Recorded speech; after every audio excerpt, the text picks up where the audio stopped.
Assalamualaikum warahmatullahi wabarakatuh. Alhamdulillahilladzi ja'ala al-'ida wa karrar. Wassalatu wassalamu ala rasulihil mukhtar nabiyyina Muhammadin wa ala alihi wa ashabihi wa atba'ihi al-akhyar. Amma ba'du. Bapak-bapak, ibu-ibu, kaum muslimin dan muslimat, terutama para wali santri dan segenap santri pesantren Tahfidz Al-Kaukab yang dirahmati Allah Ta'ala. Syukur alhamdulillah kita terus masih diberikan izin dan kesempatan oleh Allah mengikuti ta'lim dan kajian kita yang alhamdulillah hampir setiap hari dalam 1 bulan Ramadan ini kita telah tuntaskan ta'lim kita dalam kajian fikih Ramadan dan fikih Syam yang dipandu oleh kitab Al-Fiqhul Islami wa Adillatuh. Dalam kesempatan perjumpaan kali ini yang ini merupakan penutup dari kajian selama 1 bulan Ramadan, InsyaAllah secara khusus kita akan membahas tema yang terkait dengan pelaksanaan sholat Idul Fitri, termasuk terutama ketentuan dan kaifiahnya sholat Idul Fitri dalam suasana dan dalam bayang-bayang virus corona yang masih menghantui dan mengancam kehidupan umat manusia ini. Ibu bapak, para muslimin dan muslimat yang dirahmati Allah Ta'ala, dalam kajian kita kali ini kita akan membahas 3 tema utama, yaitu pertama terkait dengan sejarah dan hukum salat Idul Fitri. Yang kedua, kita akan membahas tentang ketentuan dan tata cara pelaksanaan salat Idul Fitri dan khutbahnya secara umum. Dan kemudian yang ketiga, kita juga akan bahas ketentuan dan tata cara salat Idul Fitri dalam kondisi masih mewabahnya atau pandemik corona yang seperti kita alami saat ini. Kajian dan pembahasan kita ini insyaallah dipandu dan berdasar pada fatwa Majelis Ulama Indonesia, sekaligus juga panduan secara teknis pelaksanaan sholat Idul Fitri yang diterbitkan oleh Direktorat Jenderal Bimbingan Masyarakat Islam Kementerian Agama Republik Indonesia. Karena itu mari kita awali ta'lim ini dan juga kajian kita pada kesempatan yang baik ini dengan membaca basmalah. Bismillahirrahmanirrahim. Pertama, kita akan membahas tentang sejarah dan hukum salat Idul Fitri. Dalam catatan sejarah Islam dan menurut para ulama maupun mu'arrikhin, para sejarawan muslim, hampir mayoritas menyatakan bahwa pelaksanaan syariat ibadah salat Idul Fitri ini dilaksanakan oleh Rasulullah beserta para sahabatnya pada tahun kedua setelah hijrahnya Rasulullah sallallahu alaihi wasallam ke Madinah. Jadi tahun kedua setelah beliau hijrah ke Madinah, itulah mula kali dilaksanakan salat Idul Fitri yang dalam catatan sejarah dinyatakan bersamaan memang setelah pelaksanaan atau terjadinya peristiwa perang Badar bagi umat Islam yang diberikan kemenangan luar biasa, dan pada tahun itu pula dilakukan pelaksanaan salat Idul Fitri. Para jemaah dan muslimin muslimat rahimakumullah, ulama secara jumhur menegaskan bahwa hukum salat Idul Fitri itu adalah sunnah muakkadah, sesuatu ibadah yang sangat dianjurkan dan memang menjadi kebiasaan Rasulullah beserta para sahabatnya yang sangat dilestarikan. Bahkan Rasul dinyatakan tidak pernah meninggalkan salat Idul Fitri ini. Dari beberapa hadis juga dinyatakan bahkan Rasulullah SAW sangat menganjurkan pelaksanaannya kepada setiap muslim, baik laki maupun perempuan, bahkan sampai yang gadis maupun yang remaja. Karena memang salat Idul Fitri ini ada nuansa dan misi syiar, ada keinginan untuk memberikan suasana syiar dakwah dan syariat Islam. Karena itu kita tahu pelaksanaan salat Idul Fitri memang lebih dianjurkan pada tempat-tempat yang terbuka. Dalam hal lain juga disebutkan bahwa salat Idul Fitri ini memang disunnahkan dilaksanakannya secara berjamaah, secara bersama-sama. Dan karena itu salat Idul Fitri memang sangat dianjurkan pelaksanaannya berjamaah dan tidak dilakukan dengan secara sendiri-sendiri. Meskipun demikian, tentu dalam konteks tertentu para ulama menegaskan bahwa pada kondisi-kondisi tertentu salat Idul Fitri bisa dilakukan di rumah dan juga bisa dilakukan secara personal, secara munfarid, sendirian, tanpa berjamaah. Oleh karena adanya sesuatu peristiwa tertentu, termasuk dalam konteks sekarang adalah misalnya mewabahnya penyakit virus corona, maka salat Idul Fitri dapat dilakukan dan bahkan dalam hal-hal tertentu harus dilakukan di rumah saja, termasuk kalau tidak mungkin dilakukan secara berjamaah pun bisa dilaksanakan secara sendirian. Pendek kata, salat Idul Fitri meskipun secara normal utamanya dilakukan di lapangan atau di masjid, di musala-musala, tetapi dia dalam kondisi tertentu karena hal-hal yang sifatnya darurat, dia pun bisa dilakukan di rumah dan bisa dilakukan secara sendiri, tentu tanpa mengurangi akan makna dan insya Allah pahala yang diterima oleh pelakunya. Bapak Ibu yang dirahmati Allah Ta'ala, pembahasan kita yang kedua adalah bagaimana ketentuan dan tata cara pelaksanaan salat Idul Fitri. Sesungguhnya pelaksanaan salat Idul Fitri ini hampir sama persis dengan salat sunnah yang lain.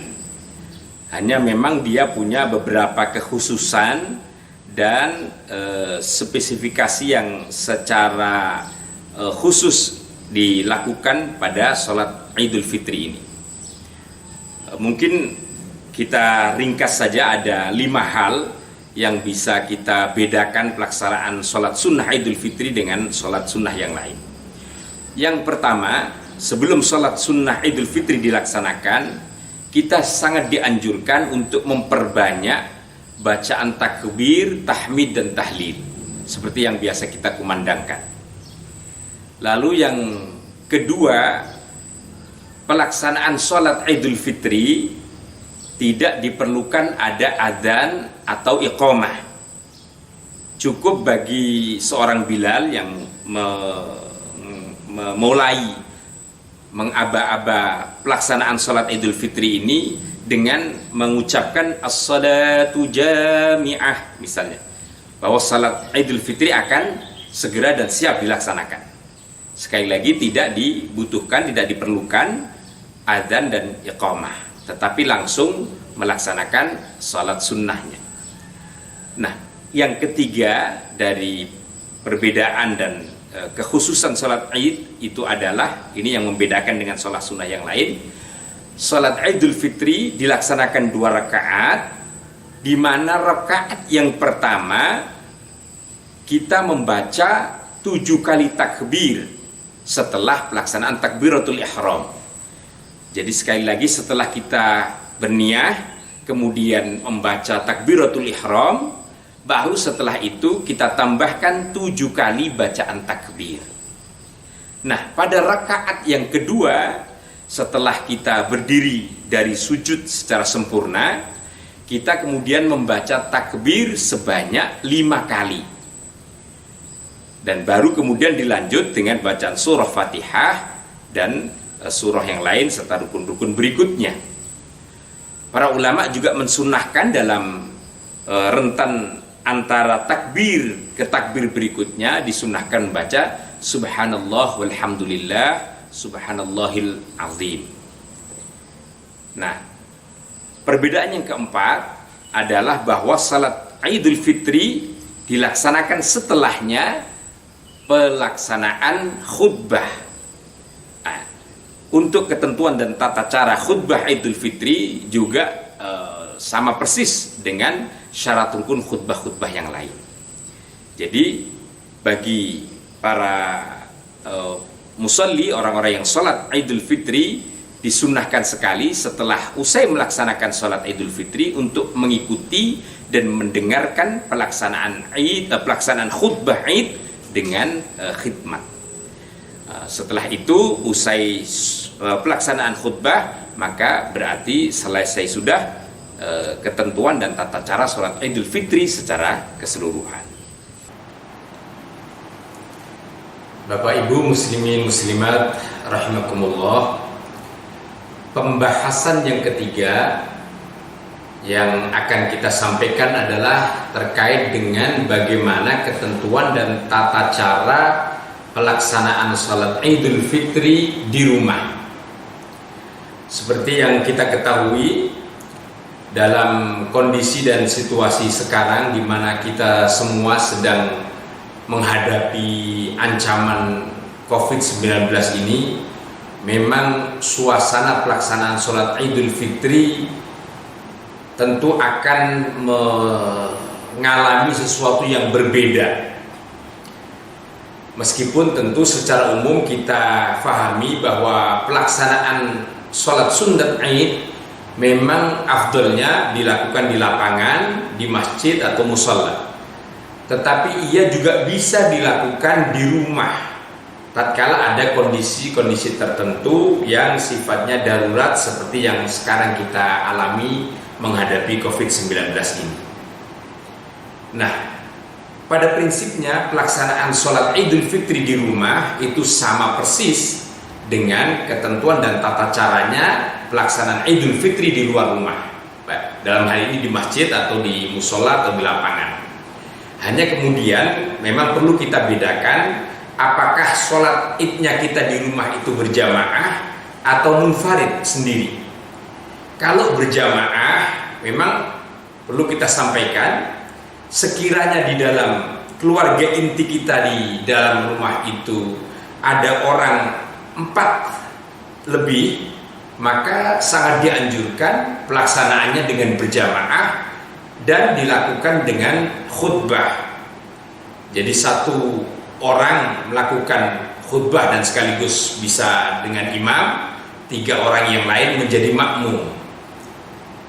Nah, kalau pelaksanaan kemudian katakanlah ada 4 orang lebih dalam satu keluarga inti di rumah itu, tidak ada yang bisa menjalankan khutbah sama sekali, maka dia disunahkan melaksanakan sholat Idul Fitri secara berjamaah meskipun tanpa ada khutbah. Apakah sah? Sah. Tetap juga sah meskipun tanpa ada khutbahnya.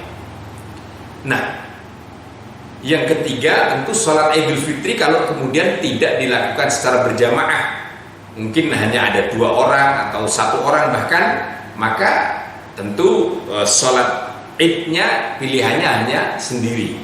Dan kalau sholat kemudian sendiri, maka memang tidak perlu lagi ada khutbah.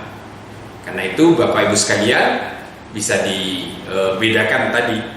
Meskipun secara umum insya Allah kita harapkan pelaksanaan sholat Id yang ada di dalam rumah kita masing-masing bisa dilakukan secara berjamaah, dan ada pula yang melaksanakan khutbah, sehingga sholat sunnah Id kita bisa kita lakukan secara sempurna sebagaimana lazimnya sholat Id yang lain. Bapak Ibu yang dirahmati Allah Ta'ala, mungkin muncul juga pertanyaan baik dari diri kita maupun dari sebagian masyarakat, mana yang lebih afdol, yang lebih utama pelaksanaan sholat Idul Fitri di rumah atau di luar rumah, katakanlah di lapangan atau di masjid? Tentu jawabannya, kalau situasinya normal, pelaksanaan sholat Idul Fitri di lapangan atau di masjid jauh lebih utama dibanding sholat Idul Fitri di rumah. Hanya kalau kemudian situasi dan kondisinya tidak normal karena ada hal tertentu, misalnya seperti saat-saat sekarang kita sedang menghadapi ancaman virus corona yang jelas-jelas membahayakan keselamatan jiwa umat manusia ini, kita tidak bisa menjawab secara general, tetapi dilihat dulu situasi dan kondisinya, berpulang kepada kondisi diri kita, lingkungan kita, dan wilayah yang kita tempati. Karena itu paling tidak ada 3 klasifikasi yang mungkin bisa menjadi pertimbangannya. Yang pertama, kalau wilayah kita jelas dinyatakan sebagai zona yang aman dari persebaran COVID-19, lalu kemudian pelaksanaan sholat Idnya dilakukan dengan protokol kesehatan yang baik, jamaahnya adalah orang yang hanya ada di lingkungan itu saja, kemudian mereka yang mengikuti sholat adalah orang-orang yang sehat, dimungkinkan sekali pelaksanaan sholat itu di lapangan atau di masjid.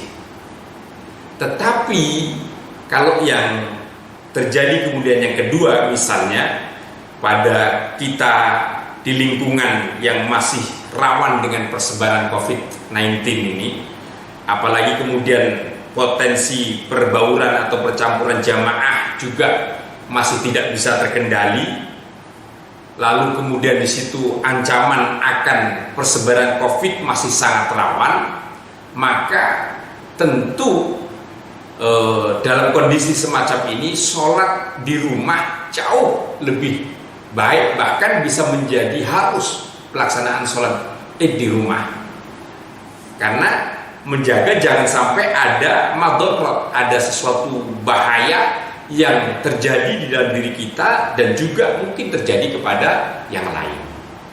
Dan yang ketiga, apalagi ini, kalau kemudian kita dalam kondisi tidak fit, kita dalam kondisi sakit misalnya, maka jelas sholat Id di rumah jauh lebih baik, atau bahkan harus pelaksanaan sholat Id kita di rumah saja, tidak harus sholat Id di luar, karena ini pasti akan membahayakan, bahaya kepada diri kita yang dalam kondisi sakit semacam itu, imun tubuh kita lemah, dan bisa jadi juga sakit kita, penyakit kita ini menular kepada jemaah yang lain. So itu sekali lagi kami dalam hal kondisi situasi semacam ini kembali kepada diri dan lingkungan kita. Tetapi kalau prinsipnya kita masih ragu akan keselamatan jiwa kita dan keselamatan juga yang lain, maka sholat Idul Fitri di rumah itu lebih bagus, lebih utama, bahkan menjadi keharusan dalam hal-hal tertentu. Yang mana pada prinsipnya kita sendiri tahu, kalau kita masih ragu akan keselamatan kita saat kita di luar, maka jelas hadis Nabi menyatakan da' ma yaribuka ila ma la yaribuk, tinggalkan sesuatu yang meragukan Anda kepada sesuatu yang Anda yakin. Sisi lain kita juga tentu memegang kaidah darul mafasid muqaddamun ala jalbil masalih, bahwa mendahulukan sesuatu yang mengarah kepada bahaya, menolak adanya madarat dan sesuatu yang mengancam keselamatan itu jauh lebih didahulukan dibanding kita mengambil sesuatu kemaslahatan. Katakanlah sholat sunnah kita, sholat Idul Fitri, jangan sampai kemudian menimbulkan sesuatu yang diharamkan. Apa yang diharamkan? Yaitu terjadinya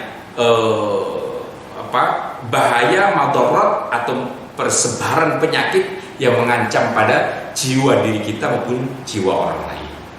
Nah, inilah yang perlu kami tegaskan sekali lagi, bahwa pelaksanaan sholat Idul Fitri tentu kita harapkan tanpa mengurangi makna dan nilainya, kita lakukan di mana kita bisa yakin akan keselamatan diri kita dan juga keselamatan orang lain.